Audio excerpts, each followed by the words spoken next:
Clear है ना? अब ये यूजर एग्जिट में है क्या,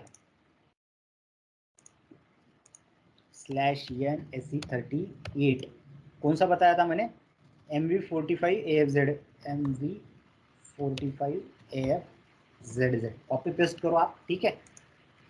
डिस्प्ले कर देता हूं मैं, ये जो चीज़ है, ये जो चीज़ है बराबर है, ये नथिंग बट आपका क्या है, ये जो चीज़ है नथिंग बट क्या है आपका, और उस इंक्लूड के अंदर देखोगे तो उस इंक्लूड के अंदर देखो आपको form and form, form double click करता हूँ यहाँ पे, and form, form and form मिलेंगे। क्या है ये चीज़, सब रूटीन।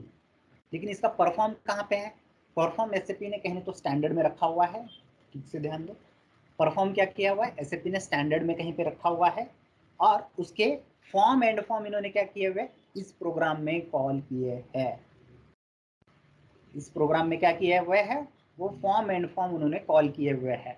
अब यहां से आपको कंट्रोल क्या करना है now while you are, if you are in the implementation project, बहुत फ्रेश प्रोजेक्ट है, अब भी एसएपी वहां पे लगा हुआ है, तो फर्स्ट टाइम आपको इसके लिए एक्सेस की लगेगा। कौन लेके देगा, मैंने वैसे बताया स्मॉल स्केल कंपनी होगा तो आपको लेना पड़ेगा। कैसे लेना है, गूगल पे स्टेप्स देख लो, मिल जाएंगे, वो मैं बताते नहीं वीडियो में। sp.com पे रजिस्टर करना पड़ता है क्लाइंट के आईडी से, हाँ, नहीं तो आपके आईडी से करोगे नहीं मिल रहा है, नहीं मिलेगा, बराबर है। तो अब इसका मैंने ऑलरेडी लिया हुआ है, या फिर ये भी हो सकता है 7.4 सिस्टम था, अब अपग्रेड होके 7.5 हुआ है। ये चीज जितना समझ में आ रहा है उतना ले लो, जो समझ में नहीं आ रहा है छोड़ दो। सिंपल वे क्या है, जाके एडिट करते हो, यहाँ पे एडिट करते हो, और ये एडिट नहीं होता, एक्सेस की मांगते हो तो एक्सेस की मांग लो, और प्रोसेस पूछ लो भाई, फंक्शनल से पूछ लो, मैनेजर से पूछ लो, एक्सेस की चाहिए क्या करना है वो बताएंगे। ये जैसे मैंने एडिट किया, इट विल बी ओपन। हालांकि जेड से प्रोजेक्ट, जेड से ओपन वाले ही प्रोजेक्ट हम, सॉरी जेड से ही क्रिएट होने वाले क्रिएट कर सकते हैं, तो फर्स्ट टाइम एक्सेस की लगेगा, बाद में नहीं। या फिर 7.4 से अगर अपग्रेड होता है सिस्टम तो आपको एक्सेस की जरूरत है, अदरवाइज नहीं। यहाँ पे आपको क्या करना है, यहाँ पे जो है आपको यहाँ पे ओके, ये काइंड ऑफ बहुत लोगों को ये चीज दिख जाएगा, व्हाइल यू आर एडिट करते हो आप, एक्सेस की भी लिया आपने ना, तो ये ऐसे काइंड ऑफ चीज दिखेगा। अब ये एसएपी ने करके रखा हुआ है ना, ये एसएपी ने भी इसमें ट्रायल एंड एरर किया हुआ है। ये जो कोड लिखा है ना, ये वाला कोड, ये कोड एसएपी ने लिखा हुआ है, अपने अबैप में कहीं पे नहीं लिखा हुआ है। अपने अबैप में लिखते हैं ना तो ये देखो एडिटेबल है, एसएपी ने लिखा हुआ है, इसकी वजह से ऐसा है। हालांकि निकालना है तो मैं निकाल भी सकता हूँ, बट है वैसा ही है, मेरे को कोई दिक्कत नहीं कर रहा तो मैंने नहीं निकाला। But while you are working on the normal report भी हो सकता है, या फिर if you are working on the user exit, आपको ये काइंड ऑफ दिखेगा। ये ग्रे आउट है, देखो ये ग्रे आउट है, यहाँ पे आप कोड नहीं चेंज कर सकते हो। वही यहाँ पे देखोगे तो ये देखोगे यहाँ पे एंटर एंटर हो रहा है, बट ये वाला चीज आता है। तो इसके लिए क्या करना है ये बता रहा हूं मैं, ठीक है। गो टू में जाना है, और यहाँ पे जाना है, मॉडिफिकेशन ऑपरेशन में जाना है, और यहाँ पे आपको करना है स्विच ऑफ असिस्टेंस। अभी यहाँ पर का असिस्टेंस ऑफ हो चुका है, ऑलरेडी ऑफ हो चुका है, इसकी वजह से वो ग्रे आउट है, इसकी वजह से ये क्या है, ग्रे आउट है। जब आप करोगे तो यहाँ पे अनग्रेड रहेगा। अब ये करने से पहले लेकिन ये कंफर्मेशन ले लो कि भाई ये मैं ऑफ करके करूं, या फिर यहाँ पे क्लिक करते हो तो यहाँ पे आपको इंसर्ट चेंज अंडो ऐसे बटन मिलेंगे। तो अगर आपको कोई चीज ऐड करनी है तो आप यहाँ पे क्लिक कर दो और इंसर्ट बटन पे दबाओ, तो आपको ये कोड चेंज करने के लिए अलाउ करेगा। बट जनरली मैंने जितना देखा हुआ है वो क्या करते हैं, आपको बोलते हैं स्विच ऑफ असिस्टेंस करो और कोड लिखो। ये यूजर एग्जिट के लिए भी हो सकता है, या फिर रिपोर्ट्स के लिए भी हो सकता है, आप जब रिपोर्ट के काम कर रहे हो तो। क्लियर है? अब इसमें है क्या, इस यूजर एग्जिट में है क्या, तो देखो परफॉर्म्स है, उसके बारे में डॉक्यूमेंटेशन दिया हुआ है, इंग्लिश में दिया हुआ है, पढ़ सकते हो एक बार, ठीक है। जनरल लैंग्वेज क्या है, यूजर एग्जिट डिलीट डॉक्यूमेंट। अगर आप कोई डॉक्यूमेंट डिलीट करते हो, if you delete the document, बराबर, अगर आप क्या करते हो, कोई डॉक्यूमेंट डिलीट करना चाहते हो और डॉक्यूमेंट डिलीट करते हो, तो ये वाला पोर्शन कौन सा, यहाँ से लेके ये फॉर्म से लेके एंड फॉर्म तक का पोर्शन क्या होगा, ट्रिगर होगा।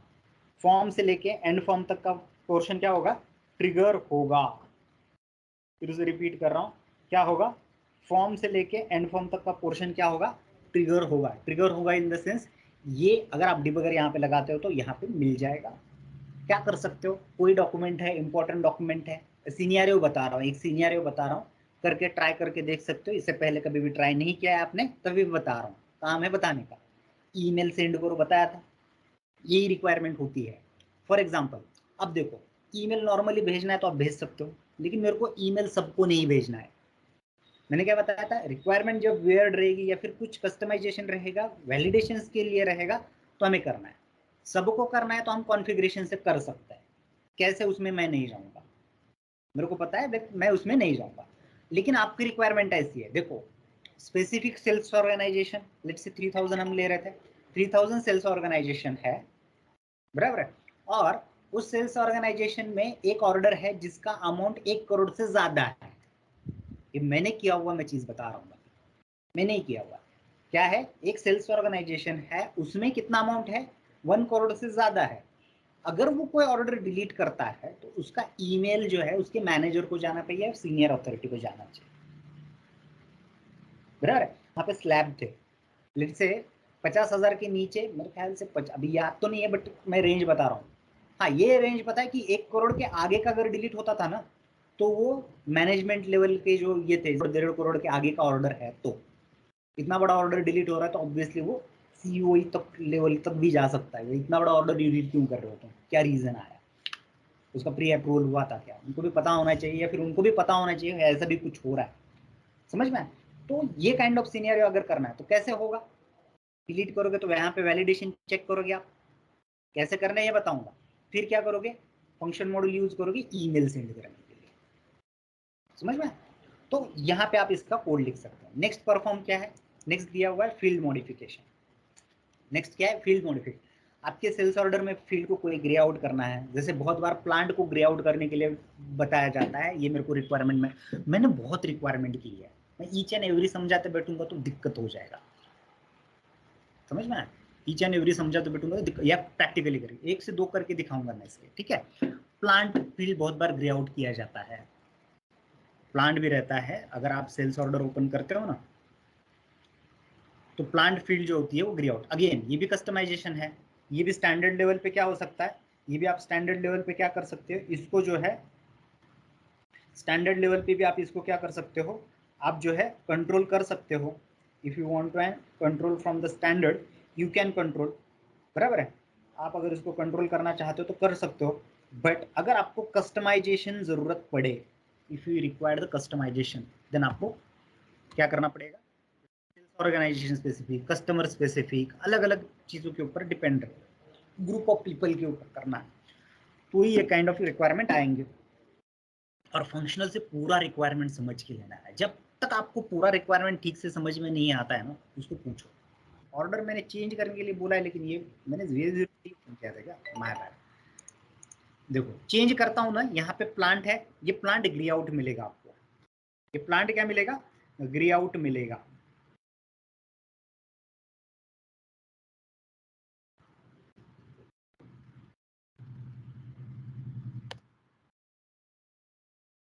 सी, और इनको प्लांट नहीं चेंज करना है भाई, सेल्स का पर्सन क्यों डिसाइड करेगा कि कौन से प्लांट में ये प्रोडक्शन होना है। ये मटेरियल बनाना है, कहाँ पे बनने वाला है ये मटेरियल, ये मटेरियल बनने वाला है प्लांट में बनता है। बहुत बार सेल्स वाला क्यों डिसाइड करेगा कौन से प्लांट में बनेगा। तो इसीलिए बहुत बार लोग क्या बोलते हैं, बहुत बार इनको बोला जाता है कि ये आप चेंज मत करो, प्रोड्यूसर है मानता नहीं है, नहीं नहीं निगड़ी के प्लांट में देंगे तो जल्दी होगा, चाकन के प्लांट में जल्दी नहीं होता, और डाल देगा। फिर समझ में आएगा कि यार वहां पर तो रिक्वायरमेंट ही नहीं थी, तूने क्यों डाला। और सेल्स के बंदे रहते हैं, बहुत बार अपना एडिशनल दिमाग लगाते रहते हैं वहां पे, बराबर है। तो फिर उनके मैनेजर भी उनसे एडिशनल रहते हैं, वो बोलते हैं इसको ग्रे आउट ही करो दो भाई, देखो ये फील्ड ग्रे आउट है, देखो बैच ग्रे आउट है, तो ये आपको कस्टमाइज, ये देखो ये चीजें ग्रे आउट है, ये चीजें ग्रे आउट है, इनको वैसा ही चाहिए, ये डेट मुझको ग्रे आउट करनी है, डिलीवरी प्लांट मेरे को ग्रे आउट करना है, ऐसे रिक्वायरमेंट आएंगे। ये कहाँ पे होंगे, ये कहाँ पे होंगे, तो ये होंगे यहाँ पे सिस्टम फील्ड वैलिडेशन में, फील्ड में, समझ में। Now move field to VBA care. हालांकि ये कंसेप्ट क्यों बनाए गए थे पता है क्या, कस्टम फील्ड को ये करने के लिए, कस्टम फील्ड को ये करने के लिए कंसेप्ट बनाए गए थे। देखो ये जेड जेड फील्ड यहाँ पे ये करने के लिए कंसेप्ट बनाए गए थे, बराबर है। तो लेट से अगर हिडर लेवल पे आपको कोई फील्ड का, देखो ओके, इसमें दो चीजें रहेंगी, एक आपको आइदर वैलिडेशन करना होगा या फिर कोई चीज़ ऑटोमेटिक लानी पड़ेगी। मीन्स व्हाट, बहुत बार क्या होता है, जैसे मैंने प्लांट का भी बताया मैंने, बराबर है, प्लांट रीडिटरमाइन होके आ रहा है, प्लांट क्या हो रहा है, रीडिटरमाइन होके आ रहा है, बट किसी एक सिनेरियो में उनको प्लांट चेंज करना है। लेट्स से अवेलेबिलिटी चेक करनी है, जितना समझ में आ रहा है उतना ले लो, ये हाई लेवल कंसेप्ट रहेंगे, ठीक है।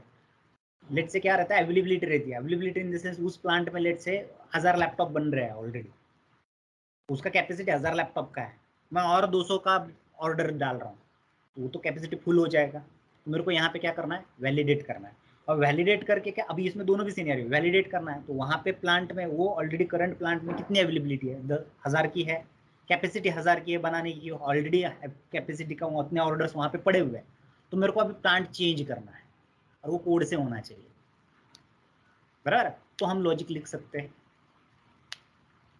बराबर है। तो यहाँ पे प्लांट चेंज होने का और वैलिडेशन लगाने का, ये दोनों भी चीजें हो रही है। या फिर वैलिडेशन, वो एक कस्टमर है हमेशा पेमेंट नहीं करता है और उसको माल बेचे जा रहे हैं, आया ऑर्डर बेचे जा रहे हैं, आया ऑर्डर बेचे जा रहे हैं, और वो पैसे ही नहीं दे रहा है, डिफॉल्टर है, बराबर। तो उसका कोई एक लिस्ट उन्होंने बना के रखा हुआ है, उसमें है तो उसका ऑर्डर नहीं बनना चाहिए, एरर आना चाहिए, ये क्या हो गया, वैलिडेशन।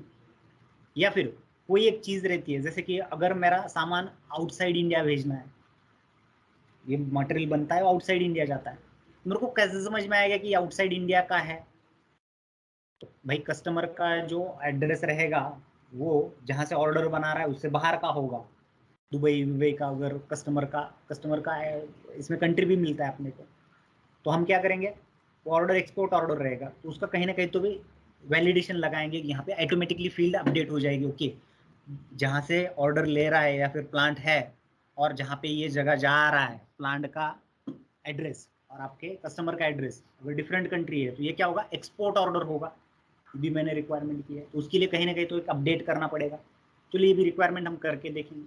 तो ये काइंड ऑफ चीजें जो होती है, आपको ऐसे वैलिडेशंस यहाँ पे लगाने पड़ सकते हैं, एक तो वैलिडेट या फिर ऑटोमेटिकली फील्ड अप, जैसे मेरे एक्सपोर्ट का फील्ड कहीं ना कहीं तो अपडेट करना पड़ेगा मुझे।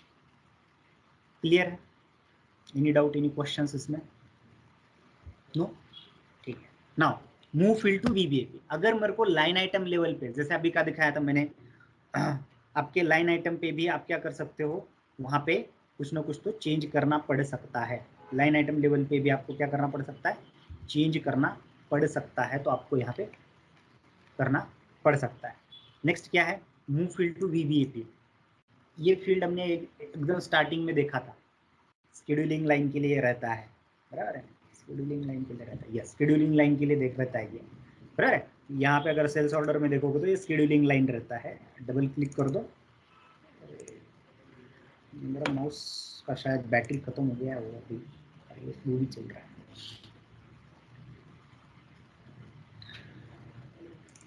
ये मैं यहाँ पे लड़के ऐसे कॉन्फ़िगरेशन करके रखता हूँ, कहाँ गए शेड्यूलिंग लाइन, भाई ऑर्डर तो बराबर है ना, हाँ बराबर, पार्टनर आ गया, शेड्यूलिंग लाइन नहीं है कहीं पे भी, ऐसे कैसे हो गया, ऑर्डर किस टाइप का है, अरे यार ये स्टैंडर्ड ऑर्डर का 2 और पियर बना के रखा हुआ है, ये स्टैंडर्ड ऑर्डर नहीं है गाइस, 4.7, अब ये खुलेगा कि नहीं खुलेगा इसका भी एक थोड़ा सा डाउट है, ये काइंड ऑफ टेस्ट डेटा रहता है, बराबर है, तो इनको हमें थोड़ा सा टेक केयर करना होगा।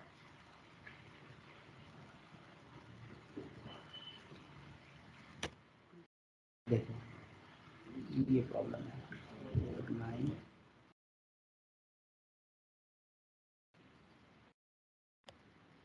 9 सेल्स ऑर्गेनाइजेशन ही डिलीट कर दिया इसने फिर, तो ठीक है, एक टैब रहता है शेड्यूलिंग लाइन का, शेड्यूलिंग लाइन नथिंग बट मैंने क्या बताया था, याद है आपको, स्टार्टिंग में बताया था, 1000 गाड़ियों का ऑर्डर आता है, बराबर है, लेकिन कितनी डेली डिलीवरी होती है, 100 150 ऐसी होती है, तो उसके क्या बन जाते हैं, लाइन बन जाते हैं, शेड्यूलिंग लाइन।